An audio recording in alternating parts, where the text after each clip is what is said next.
I'm going to show you exactly how I decide whether or not an Amazon product is worth buying and selling before I even spend $1. It's not theory, and there's no spreadsheet marathon, and it doesn't require hours of research. This is the same exact 5-minute step that I use when I'm sourcing products. If it passes, I buy it. If it doesn't, I close the tab and I move on. So by the end of this video, you'll be able to open any Amazon listing and know whether or not it's worth your money. When I'm sourcing, I'm not trying to convince myself that the product is good. I'm actually trying to disqualify it as fast as possible. Most bad buys happen because people fall in love with the product and they try to justify buying it, which I do the opposite. I look for reasons to say no. There are 4 checks that I go through every single time in the same exact order. Check number 1 is, does it actually sell? First thing I care about is demand. I don't care how cheap it is, and I don't care how cool it looks. If people aren't already buying it consistently, it's dead on arrival. And with Amazon, the demand is already solved for us. We don't need to guess, we just need to read the data. And the simplest way to do this is with the sales rank. A lower rank means higher demand, and a higher rank means it's a slower mover. As a general rule, I like to see at least a sales rank of 100,000 or less, because that usually means it's going to be selling consistently through the month. I'm going to show you guys a real life example of what demand looks like on Amazon. So I came across this product right here,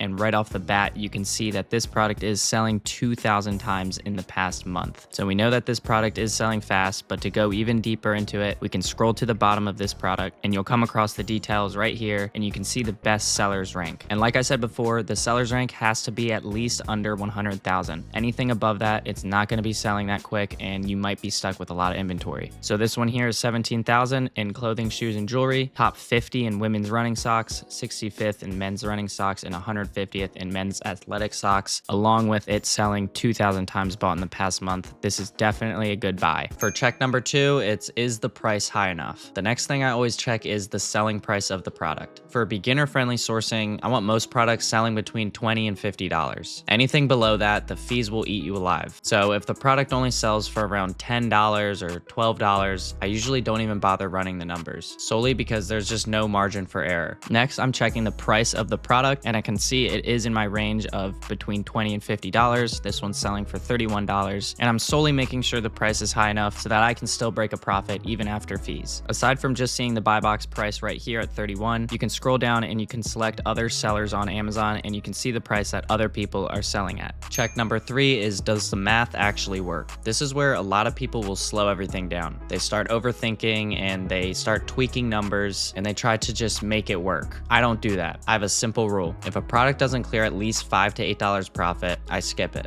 No emotional attachment, and I'm not trying to squeeze pennies out of a product. And keeping your minimum profit to at least $5 to $8 gives you room for price changes. By the way, if you're watching this and you're thinking, I get the process, but I still don't trust myself to pick the right products, that's completely normal. That's exactly what I help people with inside my one-on-one coaching. Not just what to buy, but how to think while sourcing so you don't second guess every single decision. So if you want hands-on guidance and real-time feedback while you're sourcing, click the first link in the description and you can learn more about the one-on-one coaching. So to check the math, I'd bring this ASIN into SellerAmp and I'd paste it up in the search bar right here. In SellerAmp, it's gonna tell you everything you need to know in terms of profit, fees, and competition. So assuming we get this product for $10 as an example, you could see right here, we are making $7.98 profit with a return on investment of 79%. And this is $7.98 profit after fees, and you can check your fees by scrolling down and hovering over the total fees option, and you'll see that it shows you your referral fee,